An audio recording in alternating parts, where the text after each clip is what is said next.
বাংলায় পারি বা পারে এই শব্দটির ইংরেজি প্রতিশব্দ হচ্ছে ক্যান, আর পারতাম বা পারতো এটির প্রতিশব্দ হচ্ছে কুড। তো চলো একটু প্র্যাকটিস করে নেই। যেমন আমি ইংরেজিতে কথা বলতে পারি, আই ক্যান স্পিক ইংলিশ। সে ভালো গাড়ি চালাতে পারে, হি ক্যান ড্রাইভ ওয়েল। সে খেলতে পারে, হি ক্যান প্লে। আর এটা যদি অতীতকালে ধরো, যেমন সে আঁকতে পারত, হি কুড ড্র পিকচার্স। সে ভালো গান গাইতে পারত, he could Singh very well.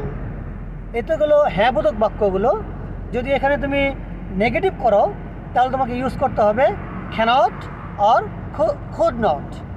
তো যেমন ধরো, আমি গাড়ি ড্রাইভ করতে পারি না, আই ক্যান ড্রাইভ আ কার। কিন্তু আমি খেলতে পারি, আই ক্যান প্লে। আবার ধরো যে কেউ অতীতকালে কোনো কাজ করতে পারতো না, যেমন ধরো যে সে গান গাইতে পারতো না, হি কুডন্ট সিং। আর সে ইংরেজিতে কথা বলতে পারতো না, হি কুডন্ট স্পিক ইংলিশ। আমরা বাংলা ভালো বলতে পারতাম, we could speak Bangla well. তো এই তো জানতে পারলে ক্যান এবং কুডের ব্যবহার। তো প্র্যাকটিস করতে থাকো, আস্তে আস্তে ঠিক হয়ে যাবে।